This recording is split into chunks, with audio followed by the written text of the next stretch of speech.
This is Will Friedle, the voice of the future Dark Knight, Batman Beyond, and you're listening to the DCAU Review, hosted by Cal and Liam, streaming at DCAUreview.com and on your favorite podcast app. And remember a few things. First, Dana deserves better. And second, I am Batman.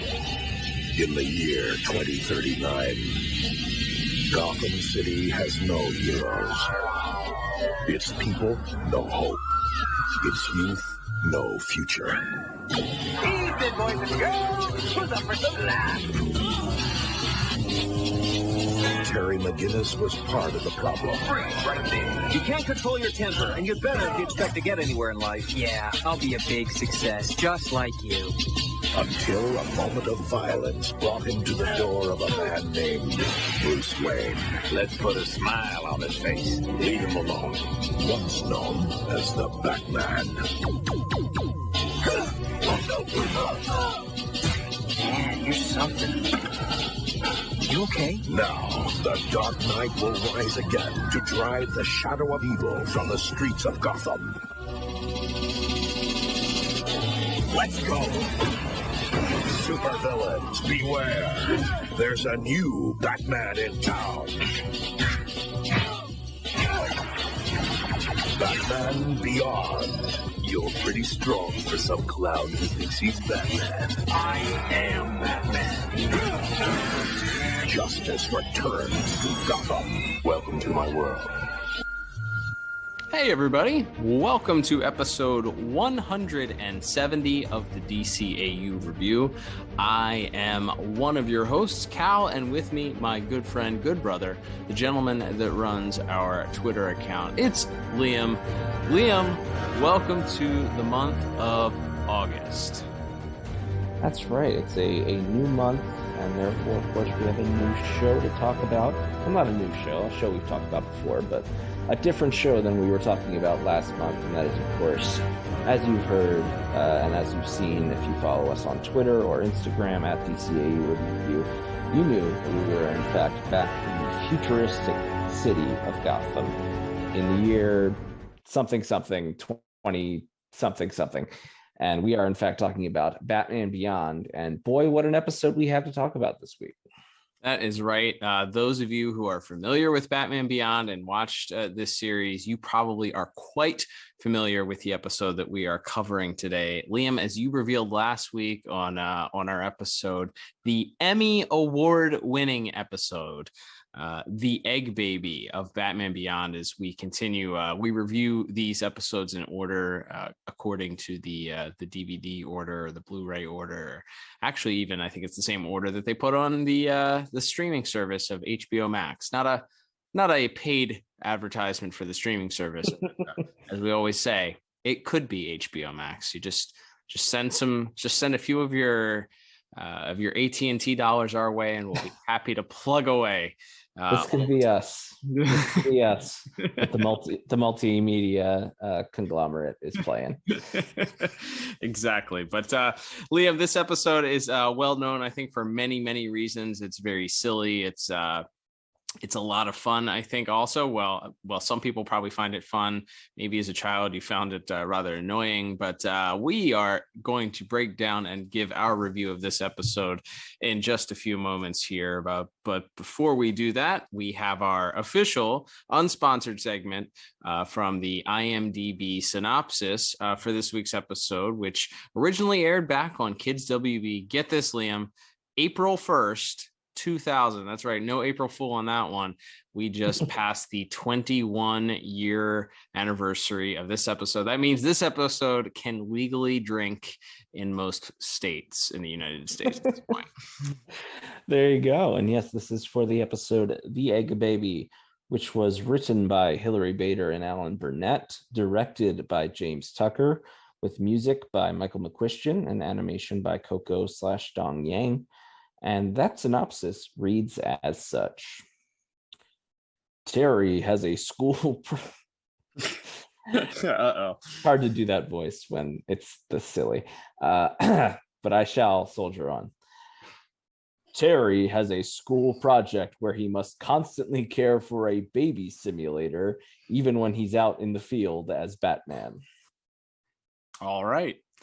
it pretty literal and descriptive this time. So yeah, I'll give that a solid thumb up on that one. But yeah, we can jump into plot from here. But yeah, that is the central conceit of the episode. It's kind of we have this is most of the episode is honestly what they discuss in the synopsis. The B plot being this villain that comes to town. It's just a new villain to us, the viewers of the series, or it was at the time, but not a new villain to Gotham, as we find out pretty quickly that she is an old villain, perhaps one that has run afoul of Batman, of the original Batman, in fact, in the past. But she and her two sons, Carl and Slim, we see them breaking into a mansion and noticeably only stealing one thing and not the rest of the large amount of riches available to them.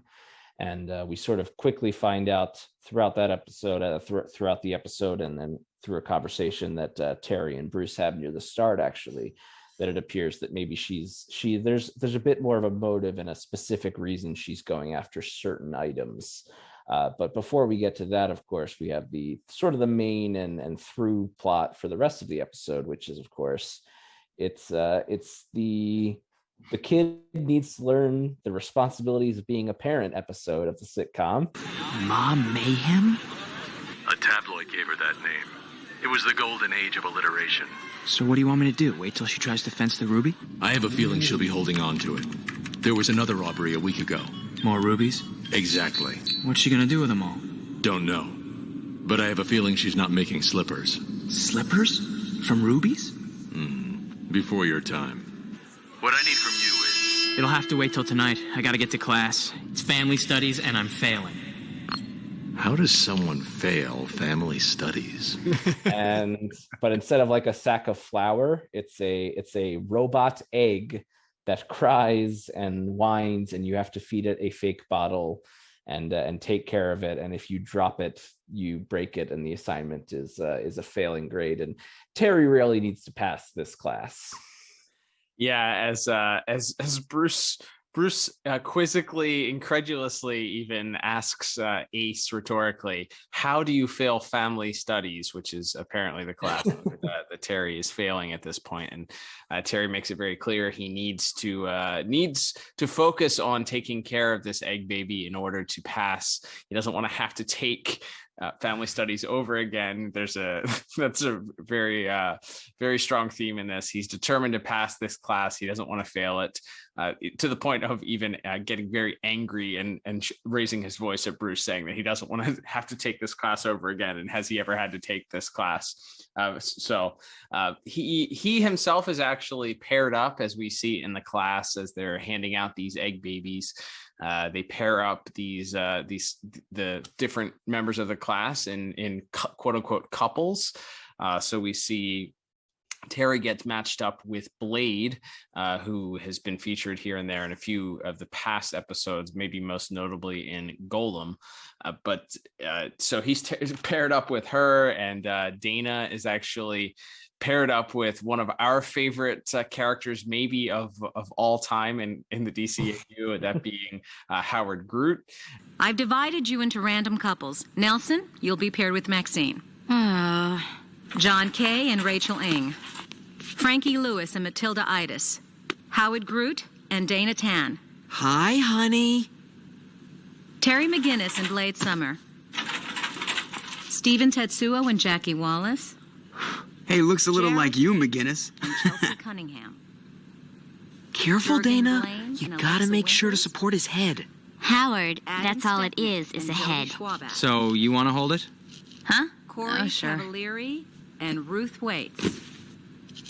Each of your Eggbabies has a built-in computer which registers the amount of care or lack of care it's given. These readings will determine your grades. And then we see that Max is actually paired up with Nelson. Nelson, that's right. Max gets paired up with Nelson, so it's sort of an odd couple theme going here throughout the episode as to the couples, and we see right off the bat that Howard is a very overbearing, overprotective parent, not wanting Dana to forget to support the head of the Eggbaby, and there's some jokes about the Eggbaby just being a head basically at that point. So Howard is very overprotective. Max and Nelson work out a deal where Max does all of Nelson's homework in exchange for not having to care for the baby at all. And for the second week in a row, this time with gender roles perhaps reversed, we get a deadbeat parent featured on this episode, and that is Blade, who basically drops in a very stereotypical deadbeat parent way, literally drops the kid off at Terry's door, the Eggbaby, and says that she didn't realize how much work it was going to be, and she has other things that she wants to do, leaving Terry holding the bag. Literally. So from that point on, Terry decides that he has to take the Eggbaby with him, and comedy continues to ensue as Terry carries the baby in the Batmobile towards his first interaction with Ma Mayhem and her two sons. My instruments say you're only doing 180. Is there a problem? She's feeling a little sluggish tonight. Didn't want to push it. What was that? Nothing.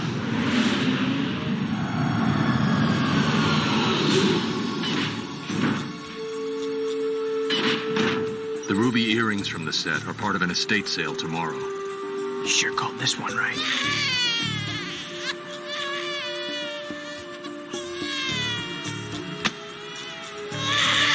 What's going on there? Is that a baby?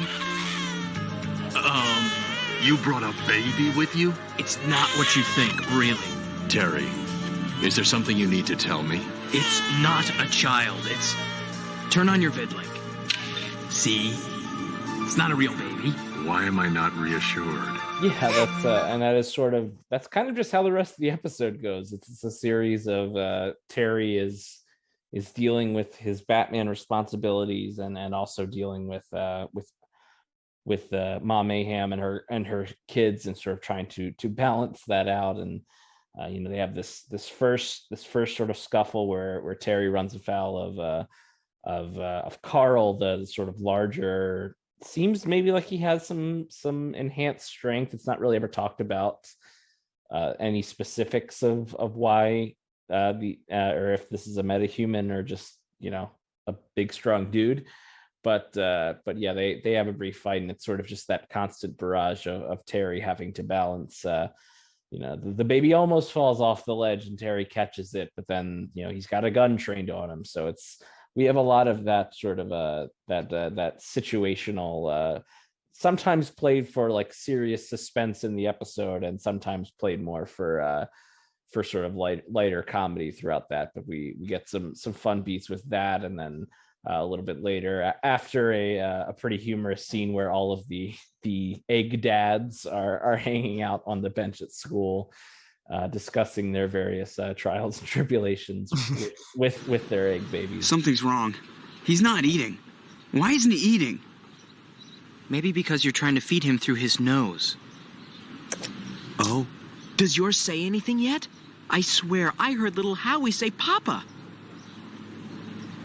I mean, it sounded like Papa. It'll be a long time before I'll be wanting anyone to call me that. It's not so bad, McGinnis. Really.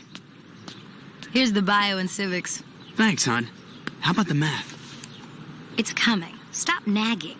I get it. You're doing his homework so you don't have to take care of the baby. We opted for the traditional marriage. One breadwinner, one homemaker. Beats algebra. Come on, Howard. You promised I could have him for a while. Okay, but he just ate, so he's gonna be a little fussy. And keep him covered. I thought I heard a bit of a sneeze before. And... Howard! You get a pretty fun scene. A lot of this we'll probably go into more detail on in visual, but we get an interesting scene as Ma Mayhem and her boys go to the Museum of Fashion, and we by this point in the episode are sort of beginning to understand that she isn't really going after she's not just trying to get rich. She's trying to steal these very specific diamonds and jewels that she stole in her very first heist, as we come to find out in the episode. Yeah, so there's an allusion to her and her husband at the time, were apparently in cahoots and did some sort of crime wave together. And she recounts to her two sons that the reason that they're after these rubies only is because they were the original scores from their original heist, and they promised that they would never ever fence them. So she's sort of recollecting them, and there's some allusion to perhaps their relationship didn't quite go the way that Ma Mayhem would have wanted it to, as Carl alludes to the fact that her husband is not dead, but in fact has run off with somebody else's, and is stopped short with a slap to the face before he's able to name who it is that he's run off with. But we learn that this is more of just her sort of reliving her golden years, as it were, and she's aging, but still looking to relive her youth. And they decide, as you said, they're going to this museum of fashion. Terry shows up, and he arrives just in time, and he places the Eggbaby in what looks like a little corner of a little space on the roof, and heads into the museum, gets into a rather large, interesting fight, again, that we'll talk about probably in visuals because it's very visually interesting. And then as Ma Mayhem and her two boys escape, it turns out that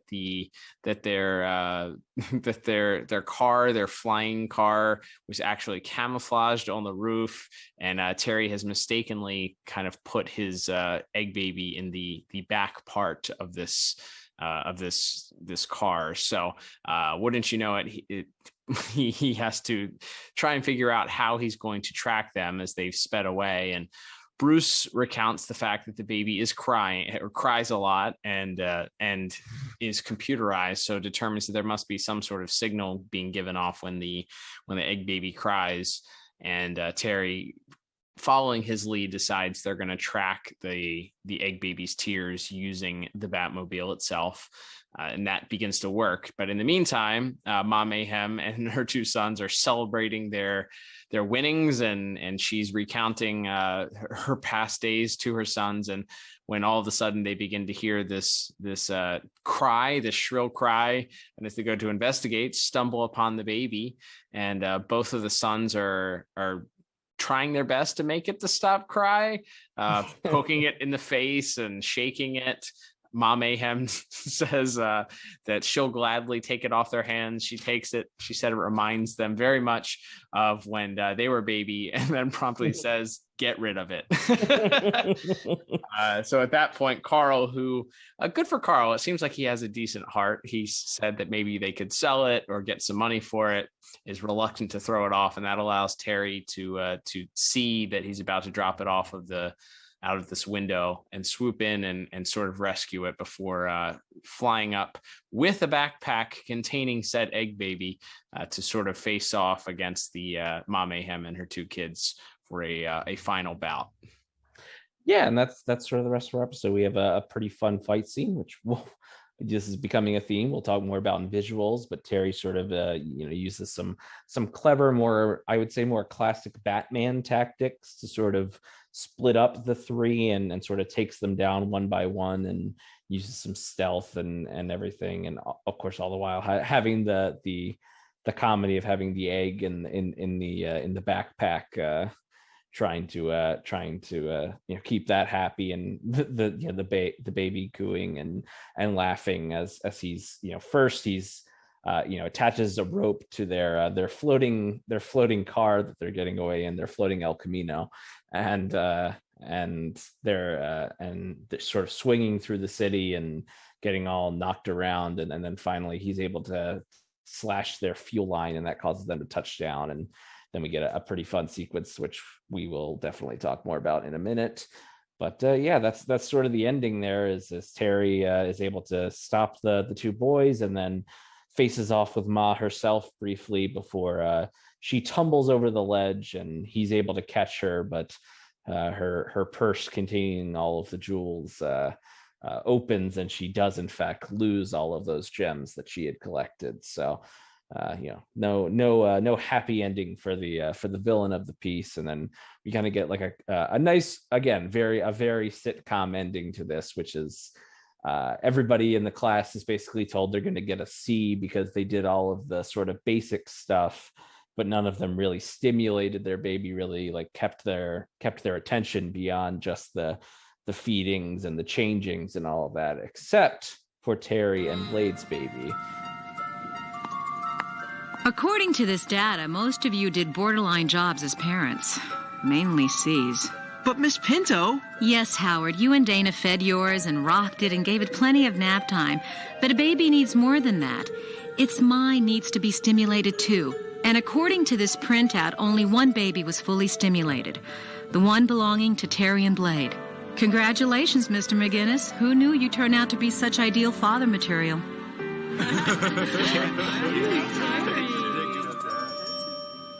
And so Terry does in fact get his A. His grade is saved, and his teacher remarks that he might just be a good father himself one day, and that's sort of where we leave it. So yeah, getting into, I guess, big picture thoughts here on it all. So this episode is written by, I think it's written by Hilary Bader. The story credits are Hilary and Alan Burnett, and I feel like between this and some of the more recent Superman episodes we reviewed last month, I feel like I'm starting to get a sense of like the comedy brain, the comedy writer brain of Hilary Bader in some of these episodes. It's like in the same way that maybe when we see a Paul Dini episode that's a little lighter and comedic, you can go, oh yeah, that's definitely a joke that would be in a Paul Dini cartoon. I feel like I'm starting to get that feeling for Miss Bader's writing as well here. I had a lot of fun with this episode. Like it is very silly, and like we said, it's a very classic like sitcom trope of the kid has to take care of not a real baby, but learn the responsibility of caring for a baby. And it is silly, but and they mention that they actually do on the Blu-ray. There's a commentary track for this. I think it might have actually come from the original DVD release, but Bruce Timm and Glenn Murakami and James Tucker talked about it, and that was that because their shows were generally more serious and a little darker and sort of geared to be enjoyed by both kids and adults, they sometimes didn't get nominated and they very rarely won. So they thought, well, let's take a crack at like a very light, very, very kid-friendly plot that has a lot of humor in it, and let's just see what happens. And as we mentioned, this episode did in fact win a Daytime Emmy Award for outstanding children's programming. So it was a swing, and it was a deep fly ball to left field. Like they hit their home run with what they were attempting to do. And I think it worked because it sort of has a very consistent tone throughout it. Yeah, absolutely. And I think what you said is, for the most part, Batman Beyond was darker, and that was intentional. You're dealing with a teenage Batman, but if you make it too goofy and the tone too different than what we had been used to with the original Batman the Animated Series, I think you would have alienated some of the fans. And certainly that was never the plan for Bruce Timm. They always wanted to keep it more keep it away from the Adam West style and the goofiness of the Batman 66. That was their goal. So keeping the tone the same as it was for Batman the Animated Series was important.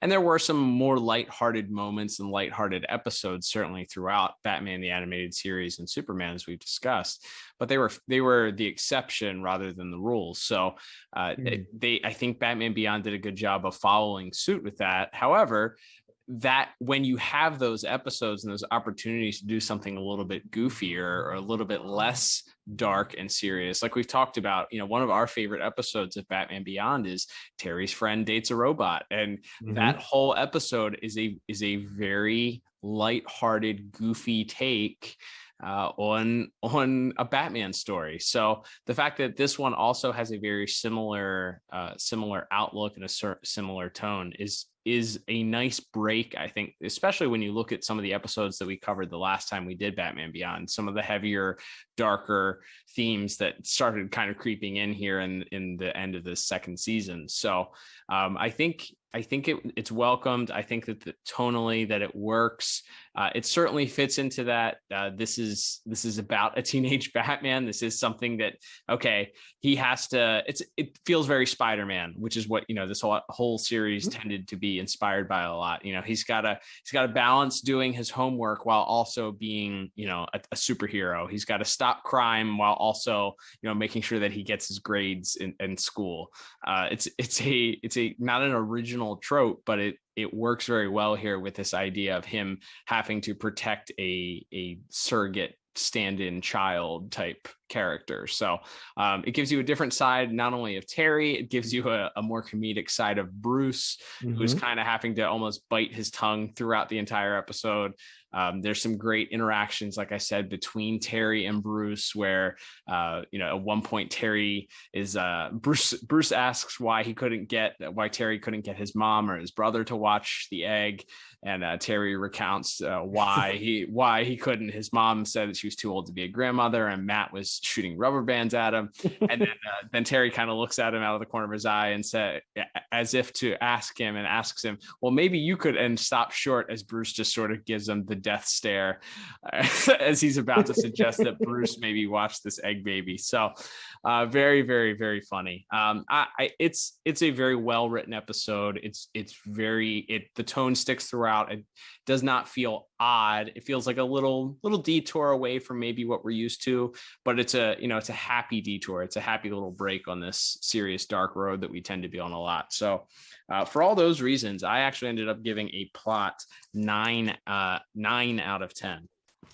I love it. Yeah, I'm right in that same ballpark. I went 8 out of 10. I think it's a really fun plot, I think. And you even have, even though this is a very light and silly episode, there is like a little bit of a contrast too of Terry's learning to be a good parent and take care of this not a baby. And we're sort of seeing the contrast of Ma Mayhem and her two large adult sons, and and how poorly she treats most of them. There's a I wouldn't even call it a subplot, but there's a couple moments during their heists where she and her son Slim are sort of arguing. He's talking about there's so many more valuables we could be stealing, and then he's arguing with her because at one point they just break open a display case without checking if there's an alarm first. And as you mentioned, she's sort of physically abusive to them when Carl mentions their father. So there is even like a little bit of like comedic contrast of the story of Terry learning to be a good parent, while we see the worst example of that you could imagine of being a parent, and then you just sort of blow that up to a silly superhero cartoon and supervillain cartoon style. And yeah, it works great. It's a really fun, easy to watch 22 minutes. Yeah, I agree completely. It's definitely a fun one, and it'll be interesting once we get to the end here. Spoiler alert, this might be one that we recommend for a rewatch. So tune in and keep listening to the end of this episode to find out our recommendations. But let's move on to our next category for the day, Liam. That is going to be visual and animation. We talked a lot about this in plot, so I have a great expectation for a lot to discuss here when it comes to that. So let's jump right into it. What did you like, and what stuck out to you as far as visuals and animation? Well, yeah, so it's interesting. We have a lot of sort of, I guess, cameos, you would call them, of characters that we've seen in previous episode. Not most of them don't talk. Obviously, we've already mentioned the returning Howard Groot from Terry's Friend Dates a Robot. We also see Jackie Wallace from Earth Mover. We see Adam Stepnick from The Last Resort. And interestingly, and I think we talked about this last time we reviewed Beyond, we sort of discovered that the Blu-ray and DVD release actually goes by the airing dates rather than the production dates. So we actually see a character who hasn't yet appeared but will in a future episode called Centuries of the Last Cosmos, named Corey, I believe that character's name is. So we get them, as well as, of course, we get, as you mentioned, we have Blade, we have Max and Nelson Nash, and of course Dana. And Yeah, so it's you get like the full Hamilton Hill High gang is present in this episode pretty much. And beyond that, I think the most interesting thing maybe to talk about is the design of Ma herself as well as her kids. Yeah, it's interesting. I think so. Slim actually reminded me. I didn't see this anywhere. Certainly not on the DCAU wiki, and certainly not anywhere else. But definitely cosplaying as a Ghostbuster, right? Oh, for sure. The sort of the khaki colored suit and I mean it's a sand blaster, but it's the big pack on his back with sort of the leaf blower type projectiles and proton pack stand-in. And the big goggles on his face. Yeah, for sure. I had not really thought about that until you say it, but yeah, that's definitely a light bulb thing as well. And then yeah, we have Carl, who's just sort of this a bigger sort of brutish guy. But Ma herself, again, I listened to the commentary track, as I mentioned, and James Tucker talked about in her design. They had sort of the idea of it at first, and they talked about Bruce Timm, and he sort of went back and forth on some ideas, and they sort of settled on that she should be sort of a Batman Beyond or a DCAU version of a Dick Tracy villain.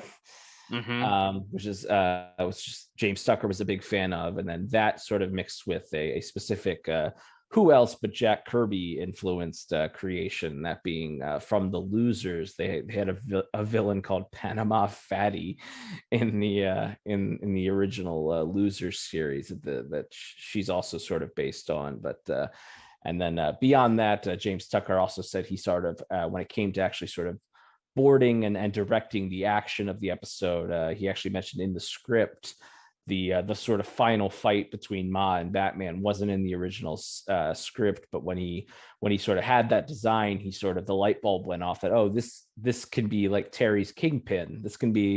She's Kingpin in a dress, almost like it's this big thick wall of a person, but they're actually very strong and formidable in a fight. And we kind of see that a couple times throughout the episode. She's quite physical in the fights with Batman. She's not leaving it up to just her sons to do the dirty work. Yeah, it's interesting. There's as we mentioned at the beginning, there's a line that seems like Bruce is familiar with her in some way. So that we don't exactly know how old she is. Perhaps it was in the later stages of Bruce's time as Batman that she and her husband were running afoot in Gotham. It's also funny when Terry mentions the alliteration of her name, he makes a comment about that. And Bruce said that the tabloids, it was the golden age for tabloids naming people with the same alliteration. So that was a pretty funny line as well. But yeah, her get up, a pink dress and a pink hat and high heels. I was thinking, I was like, she does nothing to try and sort of disguise herself or hide. And they mentioned that she had just gotten out of prison, so there was, she's not really that hard to miss. I do definitely see the comparison between her and Kingpin. There's the final scene, the final fight between them, Terry sort of rolling around on the ground, and there's a spot where she drops her foot. It looks like it's going to smash the egg, and Terry rolls out of the way just in time before her foot comes down and it sort of cracks through the roof that they're standing on. So yeah, she definitely has a heaviness about the character, and she is definitely not afraid to backhand people, as she backhands her sons at least once or twice in the episode, I believe. And so yeah, there's definitely something to her. It's interesting. She's also this is her one and only appearance, or their only appearance in the series itself, but they did also get featured in the Batman Beyond tie-in comic in Batman Beyond number 19, which you can find on the DC Universe app, or I'm sure if you go to your local comic book shop, even better, find their back issues, you might be able to snag that one. But yeah, it's a shame that they're not featured more, because it's an interesting little group of villains there and foils, and certainly a physical challenge to Terry is always interesting to watch. But I think some of the visuals that stood out for me included, at least in the initial fight between Terry and Carl on the rooftop when he is sent up there by Ma at the beginning, as she hears the baby cries and gives Terry's location away. Terry has to sort of run away as he's firing this weapon at him, and he's jumping along these pipes that are up against the wall. And there's a couple of great visuals there. I think we get a great shot inside the Batmobile as Terry's flying. Bruce questions why he's not flying at full speed, as this is before he's revealed that he has this Eggbaby with him. And there's a great shot of inside the cockpit. I think we also get introduction of some new weapons for Terry here, as we get some very distinct looking bat gas bombs that are used in that final scene, as you mentioned, is a very classic Batman-esque setup for what eventually happens and how he sort of foils both Carl and Slim. Yeah, Terry once again forgot that he can just turn invisible, but so he used gas instead. But no, yes, that is pretty fun. Yeah, it's kind of a cool design. It's not just like a lot of times it would just be like this sort of shiny black ball that we would see Batman throw in the original animated series, but here they have like, not only do they have like little bat wings on the side of them, but they also have like these sharp points that they all sort of.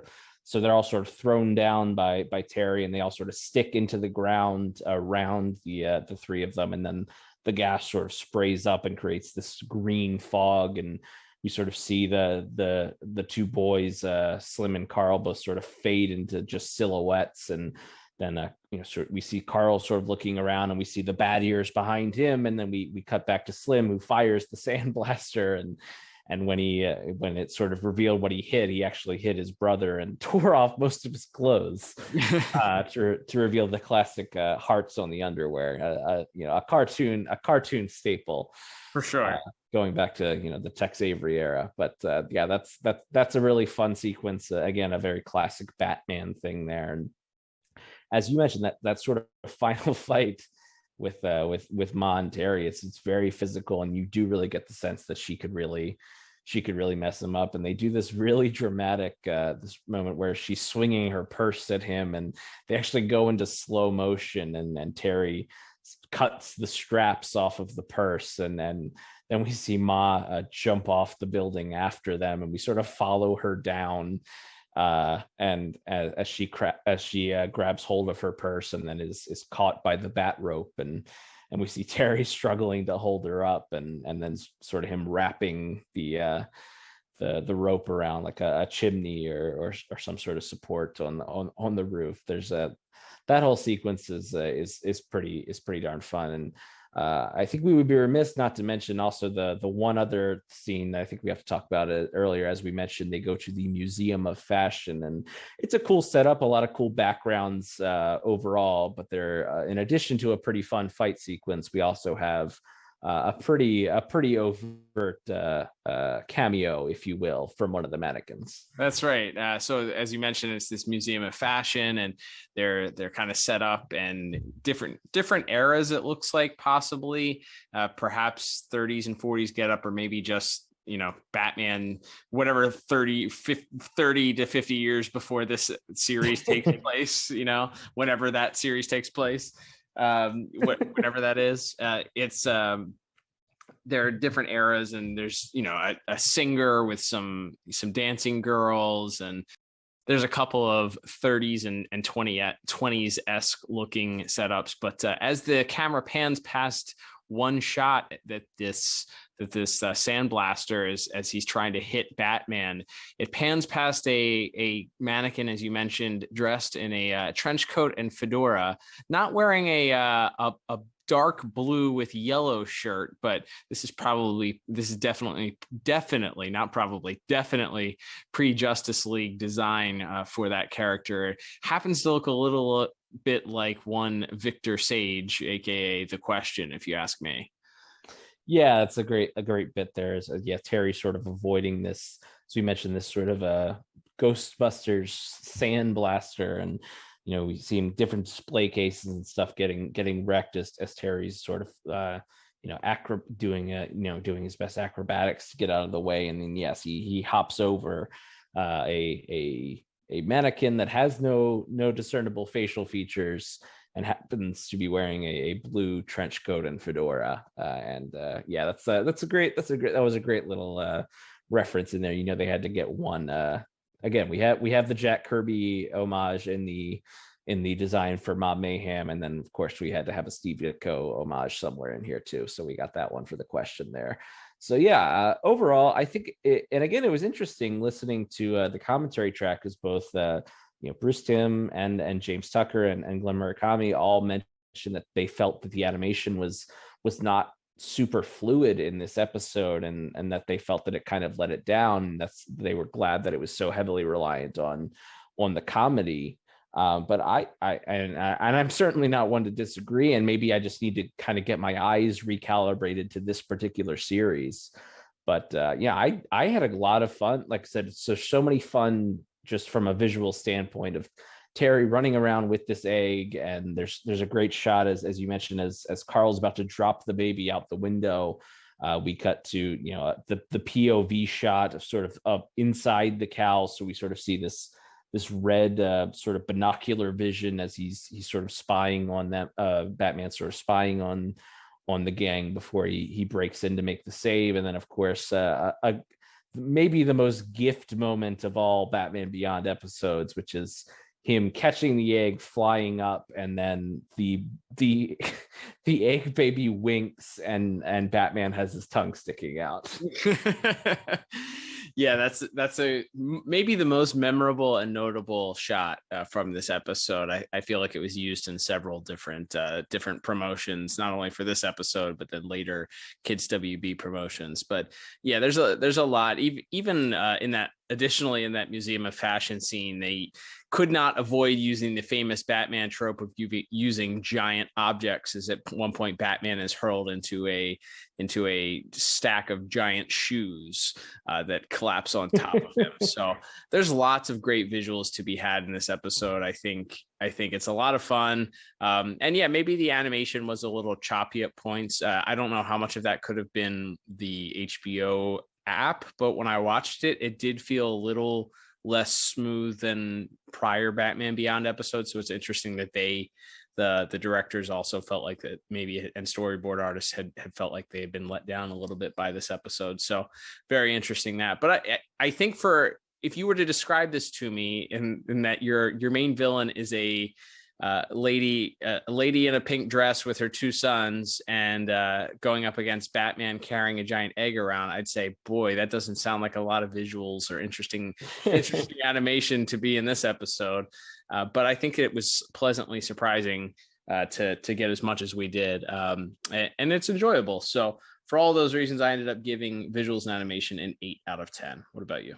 Yeah, I gave it the exact same score. Only other visual note I'll mention is there's kind of two moments. One when they're escaping Batman in the blue El Camino hover car, and they have the egg baby in the back seat, and Batman's kind of trying to give chase, but can't keep up. There's sort of a really cool shot. They do a very good job of animating the buildings around them.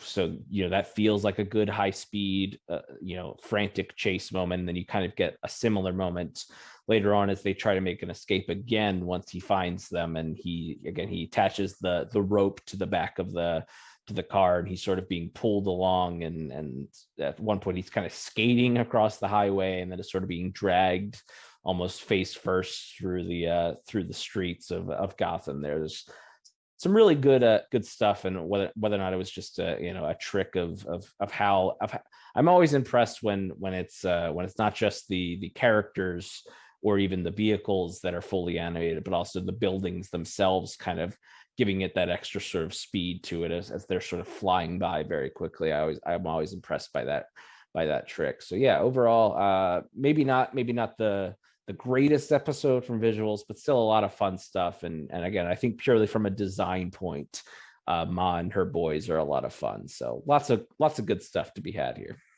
I agree. All right, Liam, let's move on to our next category, which is going to be music. I'm not going to lie, not a ton stood out for me for music this week. I think the only real notes that I had, there's a lot of our classic Batman Beyond We have synthesizers and some drums and electric guitars in the background.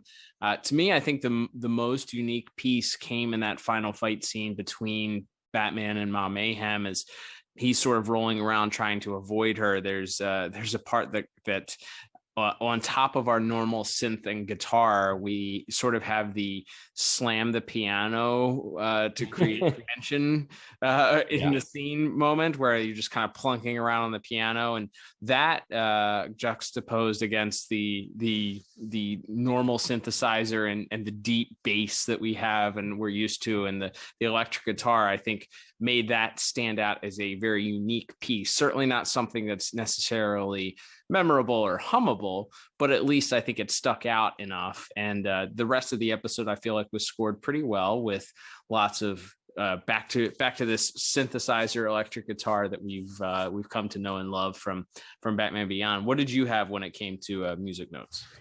Yeah, I didn't have a ton either, other than, yes, I think the fight music during the museum fight scene is pretty fun and fast paced. We don't you would think this would be a moment to maybe bring in some more of that classic, the strings and stuff we're more used to in the more comedic moments, but again, maybe some of those conversations that Terry and Bruce are having back and forth. But yeah, they keep it pretty much traditional for Batman Beyond style music with the guitar and the synthesizer and the fast-paced drums for a lot of it. But yeah, I did also make note of that final fight scene and the very dramatic piano, as basically every time she's trying to stomp on him. I thought that was clever, and to sort of lay that on top of the existing sort of fast-paced fight music to just give it that extra little punctuation, I thought was pretty clever. But yeah, overall, nothing wrong with the music this week. Nothing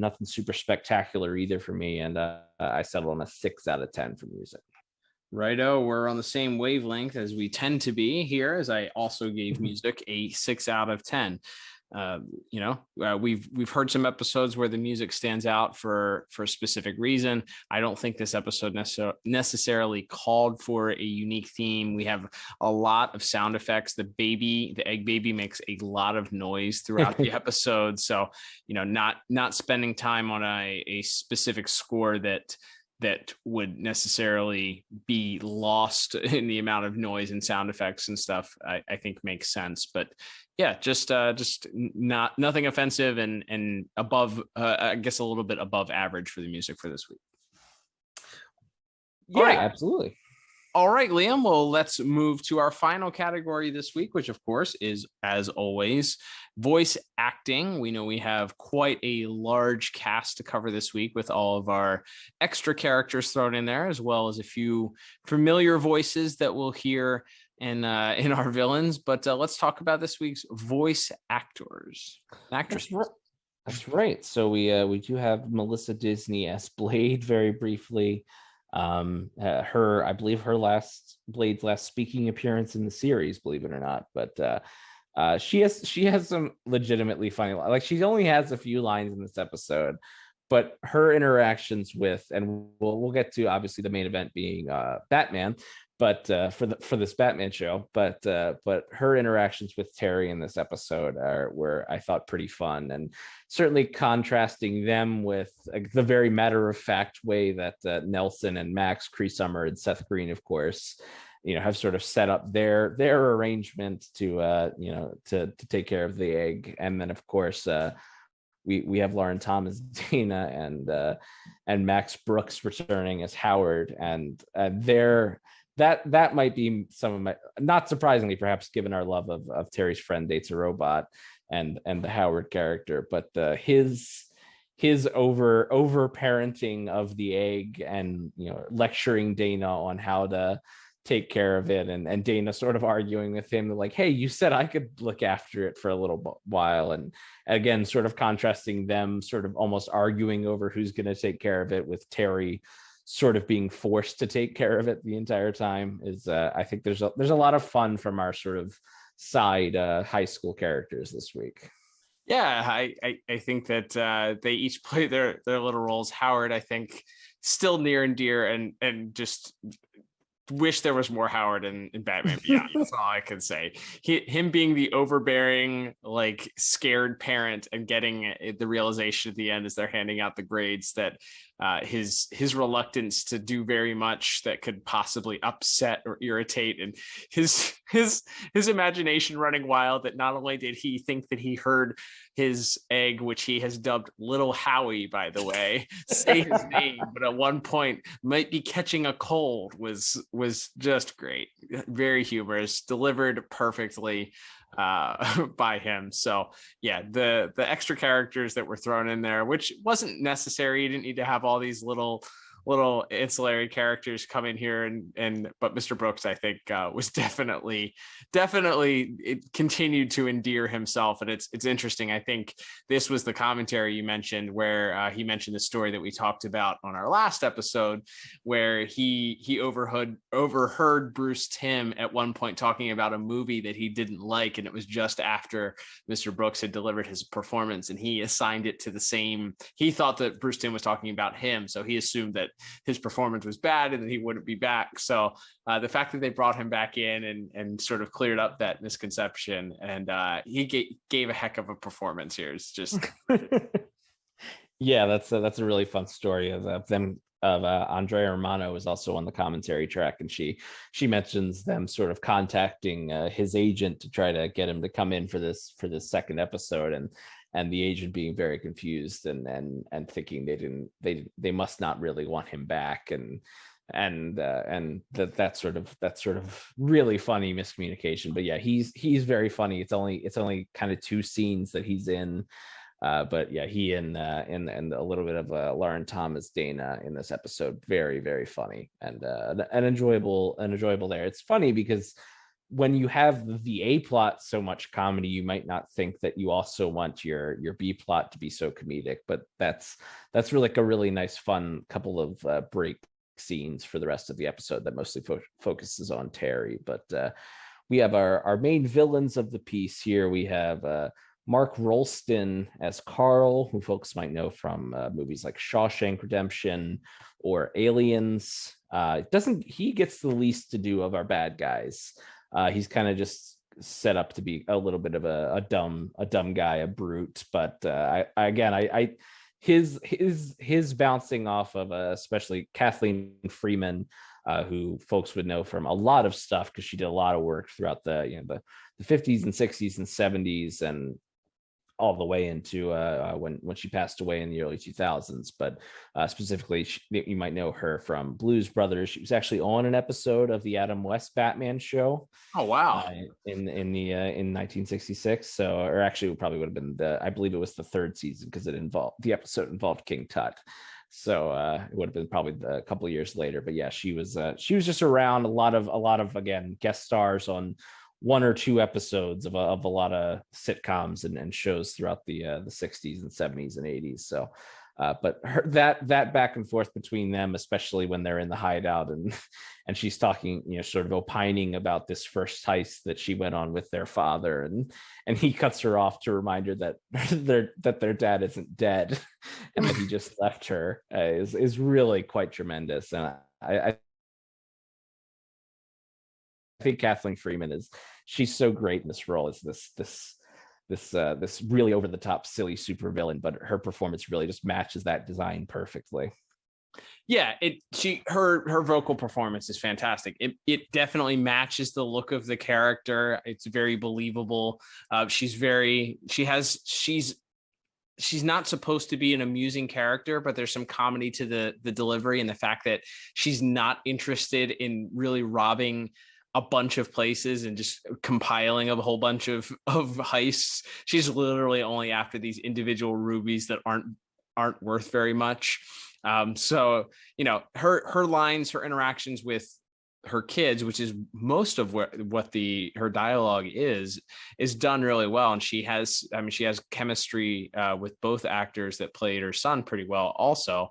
And there's just some natural comedic, I think, timing and the way that she delivers her lines that comes out. It's just subtly comedic for a character that doesn't know that they're sort of a laughing stock. So I appreciated her performance. I think she's fantastic. And I think think the other actors that we have to talk about too did a fairly good job as well.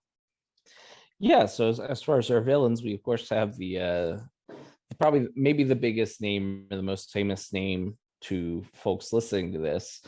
That would be Andy Dick is playing Slim, the Ghostbusters inspired son, who sort of has this, again, he's sort of constantly complaining to that Ma isn't interested in taking more money or taking some of the other valuables at their heists, and sort of argues with her and is sort of constantly being berated and shouted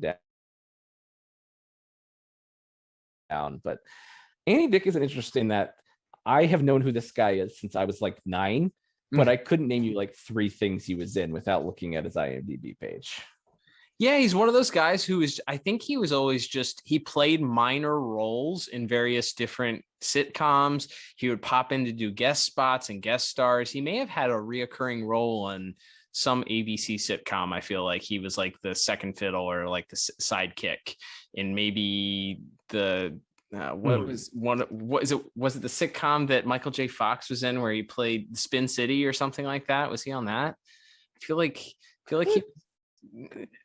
I don't know. It doesn't matter. I mostly remember him, I think, more than anything from like the VH1 like Best Week Ever and like I Love the 80s and I Love the 90s and all of those shows where they would just, interview vaguely famous people about things that were happening in pop culture either each week, or they would do sort of these special episodes where they would like cover all the years of a decade in pop culture, and he was always a talking head on all of those. And then he sort of, I think, came around like maybe like 10 or 15 years too earlier, because he's such like a meme actor, right? Before internet memes were really a thing. That's so he peaked too early. But yeah, seeing that name in the credits, I was like, well, that's very random. But electrostatic tumblers, intermittent timer. I think a magno bomb should do the job. A magno bomb? What are you trying to do, blow up the whole house? Again with the criticism? Look, it's not like this is the first time I've blown up a safe. No, but it would be the first time you've done it right. Other mothers might show a little confidence in their children. Other mothers might... Just do it. Goggles.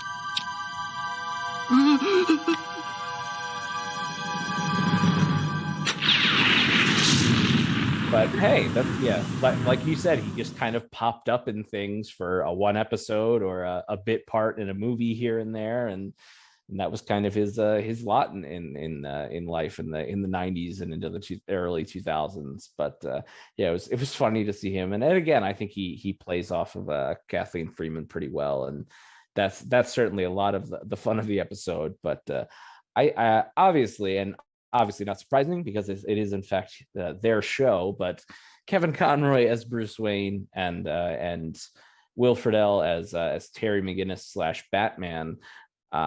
So much fun in this episode. And Will Friedle, probably his most famous live action role is a comedic one, and he was the brother on Boy Meets World. And yet on this show, as we mentioned, even in some of the lighter episodes, I feel he's generally played more of the straight man in them. So seeing him, like, there's so many funny lines, like when he and Bruce are sort of arguing back and forth, and he's like, I can't fail this class. Have you ever taken family studies? Like, it's so kind of over the top. His delivery on some of these really silly lines is so good. I've lost him. Him? That's a doll you're talking about, not a life. It's my life if it's lost. I'll have to take family studies again. Have you ever taken family studies? Poor kid's gonna cry till he shuts down. Its cries are computer generated, aren't they? Yeah, so? That would mean the cries would have certain quantifiable digital properties. Then I can set the Batmobile to scan for them, can't I? Uh-huh. Unless they've already made an omelet out of him. Oh, hey. It felt like it was a chance for him to flex his more, maybe in some ways, more natural comedic muscles. Absolutely. Yeah, they're great. And it didn't seem out of character for him to sort of have this slight almost self-awareness of the ridiculousness of what was happening. Like the fact that he's watching this computerized egg baby the entire episode and having to fight crime. So there's almost some self-awareness, I feel like, in this episode that they allow him to have, which allows him to kind of deliver that performance as a little bit less serious than you would kind of see it. And it doesn't hurt that he has a great foil to go up against in Kevin Conroy, and in him taking it very seriously, but him also not being afraid to needle Terry and be the voice in the background, reminding him how ridiculous this is right now, and how ridiculous it is that he's going to fail family studies, and that it's ridiculous that he's trying to save this computer from being destroyed. And at one point he even has to remind him, hey Terry, it's not worth your life. And that's when Terry snaps back saying, are you kidding me? Have you ever taken family studies again?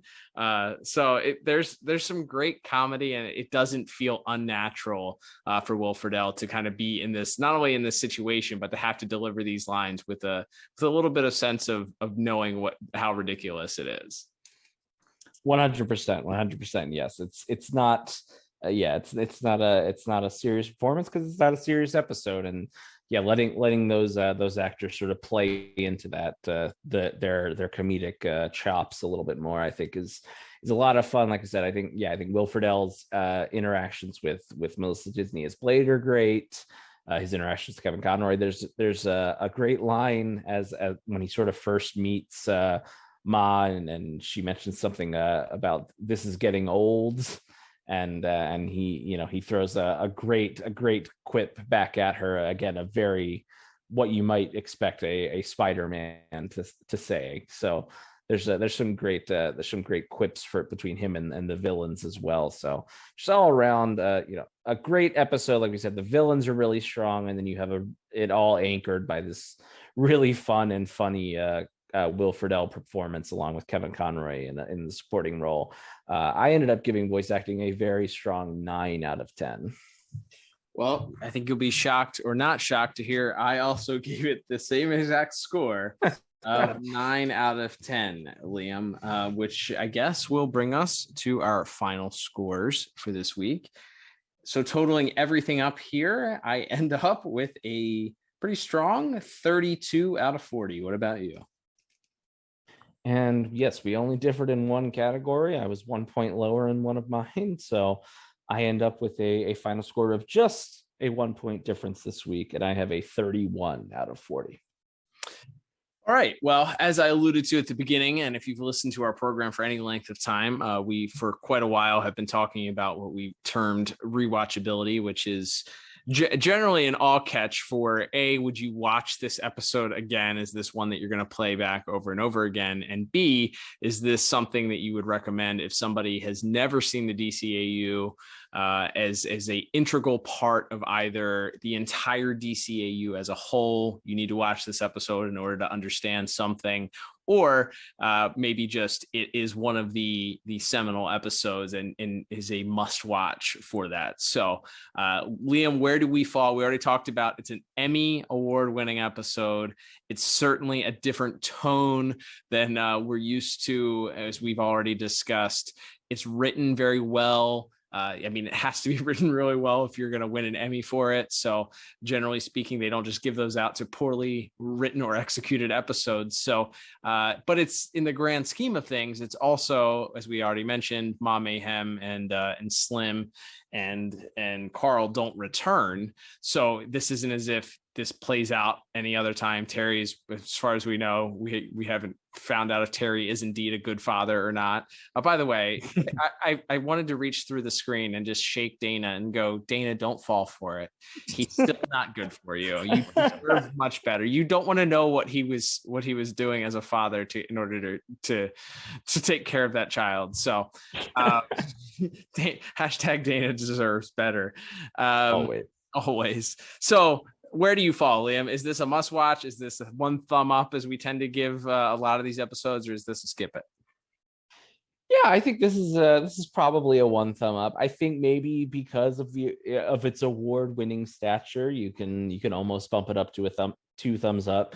No, it doesn't have a lot of great continuity significance when it comes to either the characters involved or any of the events of the episode. but I think just it's fun, and it's a very memorable episode. And I think sometimes this is one of those ones when people are ranking Batman Beyond episodes, I feel like I see this one equally on worst episode lists and best episode lists. So I think it's like, I guess it's a little bit, it's a little bit polarizing in that way. But I quite enjoyed this, and because it's so unique, even among other sort of lighter, more comedic episodes that we've reviewed of this series, I think this easily gets at least one thumb up for rewatchability, because I do think it's an important moment in the series, and kind of a big change up from what we're used to with the series. So I give it a thumbs up for that, if nothing else. Yeah, I agree. I think it's hard because we kind of use this, like I said, as a catch-all. It's not integral to the DCAU as a whole. But as far as Batman Beyond is concerned, it is a break from the norm. It gives you a funnier side of Terry. It's a teen high school drama episode that doesn't feel like a bad WB sitcom, or CW sitcom. It's a little bit more lighthearted. There's some good action in it. So yeah, I guess one thumb up, leaning towards a second thumb, maybe one and a half thumbs up, I guess, maybe on this. Is what I would say, because it is a lot of fun, and it is certainly an episode that you're going to want to watch regardless, because as you said, it tends to be a pretty divisive one. It's one that some people love and other people just absolutely despise. So I think it's important to watch it and come up with your own decision of whether or not you like this episode. And if you have never watched this episode, and maybe you are going to watch it right after this, or you watched it for the first time in a while, we would certainly love to hear your feedback. So you can tweet us at DCAU Review on Twitter. You can also hit us up on our Instagram page at DCAU Review. Comment or send us a message on there. We'd love to hear your thoughts. Is this an episode that you love? Do you find it too ridiculous for your taste? Let us know in the comments, or tweet us and continue the conversation for this week's episode. But yeah, it's definitely interesting. It'll be interesting to hear people's thoughts, and I think this is another one of those sort of like kid stuff, or This Little Piggy, or some of the other less serious episodes that some people absolutely hate and some people absolutely love. So I'll be interested to hear some feedback this week, Liam. Absolutely, this is definitely one where I expect we'll get a good amount of responses on. Definitely want to hear from everybody. Again, whether you like it or you hate it. I don't think anybody watches this and doesn't have an opinion about it. So definitely want to hear from folks, and excited to see what's coming up the rest of the month. That's right. Good segue there. Don't forget, you can also subscribe to us on your favorite podcast app: Google Podcasts, Apple Podcasts, Spotify, iHeartRadio. We are an Anchor distributed podcast, so you can subscribe on there. You can also, of course, check out DCAUreview.com, where not only we have the entirety of our archives posted there, but you can also break things down by certain categories and top episodes, our top pick section, our least favorite episode section.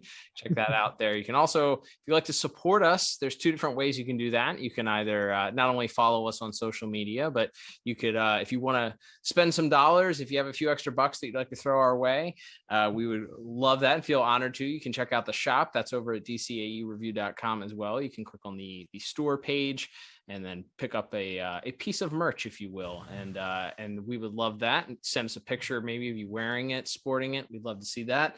But if you can't, times are tough. We get it. Times are tough for everybody. So if you can't support us that way, there is an easy way to do so. So not only subscribe to us on your favorite podcast app, but if it allows you to leave a review, something that allows you to type up a little paragraph to let people know what you like about us, we would love that. You can also subscribe to us on our YouTube page. Well, it's not our YouTube page, it's the YouTube page where we're distributed, and that's with our friends over at the Watchtower database, as well as our friends from Tim Talk, and that is the Pod Tower. You can go to YouTube, search the Pod Tower. We've got a couple different podcasts besides ours up there. I believe James just started a new podcast with one of his friends from Watchtower Database. So you can go check that out. You can also check out the Tim Talk guys as they're wrapping up. They're continuing through Justice League Unlimited as we speak. So good content happening over there. And then Liam, our entire archives are now fully up there, including all of our bonus episodes. So lots of stuff to do there. Support us that way. But as you mentioned, we have a full month coming up here, including a new concept that we're going to be working on coming at the later part of this month. But next week, we will continue with our reviews of Batman Beyond. And Liam, what episode will we be covering? That's right. This is an episode that shall live in infamy. As next week, we will be covering the aptly titled Zeta. Oh boy, the episode that Liam swore did not exist. Yeah. Zeta, which of course... The episode I said we wouldn't cover until 50 years from now, and never now is. Well, the future is now, baby, because it's here, and that opens up the door, and the unfortunate burden of us then having to review the Zeta Project episode, maybe, perhaps. We'll see. We don't know. But until then, I'm Cal. And I'm Liam. We'll talk to you on the next episode of the DCAU. Adios.